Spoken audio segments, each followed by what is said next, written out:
নমস্কার বন্ধুরা, কেমন আছেন সবাই? দেবর্ষিস লাইফস্টাইলে আবার একটি নতুন ভিডিও নিয়ে আপনাদের কাছে হাজির হয়ে গেলাম সকাল সকাল। যেদিনের ভিডিওটি শেয়ার করছি সেদিন ছিল শুক্রবার। ঘড়িতে তখন বাজে প্রায় 9টা। পুনিত পড়তে গিয়েছিল, পড়ে এসে গেছে। ওদেরকে সবাইকে ব্রেকফাস্ট দিয়ে দিয়েছি, আমিও করে নিয়েছি। করে তাড়াতাড়ি করে রান্না বসাচ্ছি, কেননা আজ যেতে হবে একটু কলকাতায়। বিশেষ কিছু বসাবো না, বিশেষ কিছু করছি না। একটু গিমে শাকের তরকারি করব, আর চিচিঙ্গে চিংড়ি করব, মাছের ঝাল, আর করব হচ্ছে একটু ডিমের ঝুড়ি, মাছের ডিমের ঝুড়ি। আমি মনে নেই জানেন তো কীভাবে গিমে শাক করে, কেননা আগে ঠাকুমা নিয়ে আসতো যখন, তখন ওই গিমে শাকটা সেদ্ধ করে আলু সেদ্ধ দিয়ে মেখে দিত, এটা আমার খুব মনে আছে। কিন্তু আজকে যে ওরা আলু সেদ্ধ দিয়ে খাবে না, তাই ভাবলাম একটু তরকারি করি। আপনারা যদি জানেন কীরম করে আমাকে একটু জানাবেন।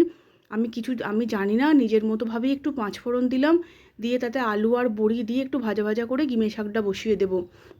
হঠাৎ করে একটা ফোন এসছে, বেরোতে হবে এক্ষুনি, মানে ঘন্টা দুয়েকের মধ্যেই বেরোতে হবে, খুব দরকারি একটা কাজের জন্য।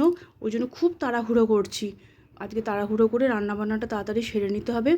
তার মধ্যেই একটুখানি ভিডিও বানিয়ে নিচ্ছি আপনাদের সঙ্গে। এইভাবেই তো যোগাযোগ হচ্ছে বলুন না। আপনারাও কমেন্ট করছেন, আপনারাও আমার সঙ্গে আছেন, আপনারা আমাকে কত ভালোবাসা দিচ্ছেন। এইভাবে সঙ্গে থাকবেন, ভালোবাসা দেবেন। এ দেখুন, গিমে শাকটা ধুয়ে পরিষ্কার করে নিয়ে বসিয়ে দিলাম। এতে একটু নুন আর হলুদ দিয়েছি, তাই দেয় তো।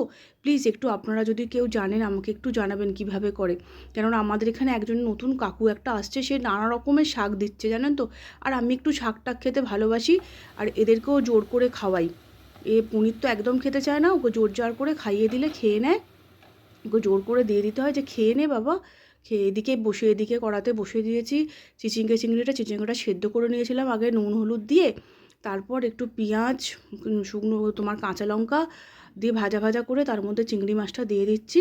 দেখুন না, বেরোতে গেলে তো সমস্ত কিছু কাজই তো গুছিয়ে গাছিয়ে বেরোতে হবে। রিকিটাও রয়েছে, ওকেও খাওয়াতে হবে। ওকে আবার পাখাটা ঠিকঠাক, ওর পাখাটা আবার টেবিল ফ্যান, ওখানে রাখলে হবে না, ওকে আবার ঘরের মধ্যে রেখে যেতে হবে ঠিক করে। ও তো চতুর্দিকটা যা যা করে রাখবে, বদমাইশি করে রাখবে, একা থাকবে তো কিচ্ছু করার নেই, ওকে ওইভাবেই রাখতে হবে। তাড়াহুড়ো করে আমি না চিচিঙ্গিতে নুন হলুদ আর হচ্ছে লঙ্কা গুঁড়ো দিই, আর কিছু কিন্তু মশলা দিই না চিংড়িতে। এতে একটু রসুন দিলে হয়তো ভালো লাগতো, কিন্তু এত তাড়াহুড়ো করছে, আমার এখন রসুন বাটাটাও নেই ফ্রিজে, আর আমার পক্ষে সম্ভব হচ্ছে না। খুব তাড়াতাড়ি করে বসিয়ে দিচ্ছি, তাড়াতাড়ি করে বসে, কেননা এটা রান্নাটা হলে তারপর খেয়ে আবার রেডি হয়ে বেরোতে হবে তো, সেই জন্য সমস্ত কিছু রাত্রিবেলার কি খাওয়া সেটাও তো একটা বানিয়ে রেখে যেতে হবে, সেই সব কিছু দেখেই করতে হবে। এই আপনারা সবাই কেমন আছেন, কি করছেন? এই কি প্রচণ্ড গরম পড়েছে বলুন, প্রচণ্ড গরম পড়েছে।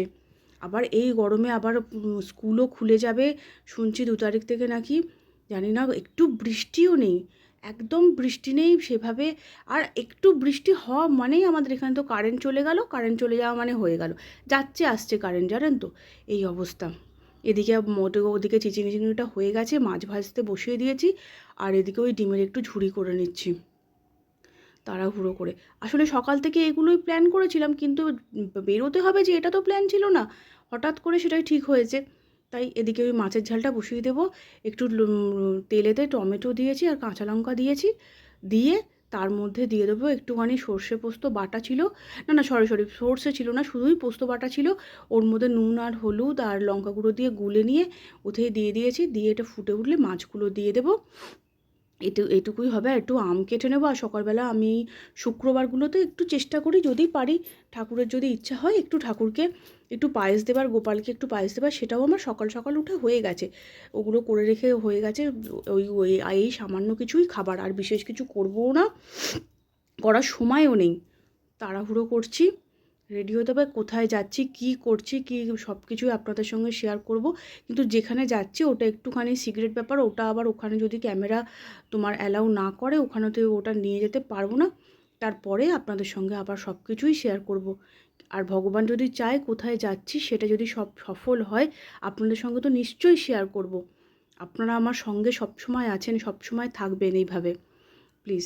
এইভাবে মাছের ঝালটা বসিয়ে দিলাম। আবার মাছ করলে পনির তো একদমই খেতে চায় না, কিন্তু তাও এটাকেই ওকে খাওয়াতে হবে। চলুন, হয়ে গেছে মোটামুটি।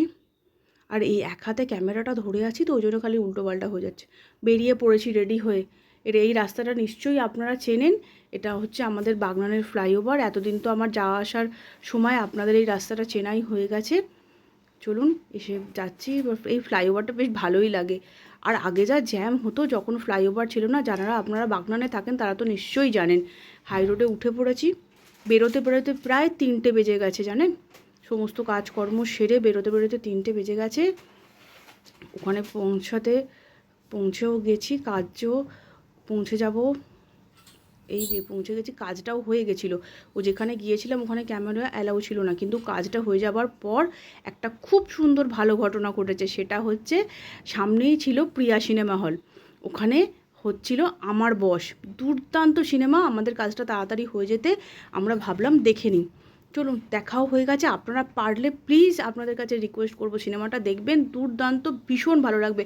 আমাদের তো ভীষণ ভালো লেগেছে, ভীষণ ভালো লেগেছে, সত্যি বলছি। আর সময় তো এইভাবে সবাই একসঙ্গে কাটানো হয় না। আপনার দাদাও প্রচণ্ড ব্যস্ত থাকে, পুনিতও ব্যস্ত থাকে। এই কাজের সময়ই একটু কাজটা হয়ে যেতে একটু সময় পাওয়া গেল, দেখে নিলাম সিনেমাটাও, ভালোও লাগলো। এবার বাড়ির পথে। চলুন, ভিডিওটি ভালো লাগলে একটু লাইক করবেন, শেয়ার করবেন, কমেন্ট করবেন। প্লিজ আমার সঙ্গে থাকবেন, সাথে থাকবেন। আবার একটি নতুন ভিডিও নিয়ে আপনাদের কাছে হাজির হয়ে যাব। ততদিন আপনারা সাবধানে থাকবেন, সুস্থ থাকবেন।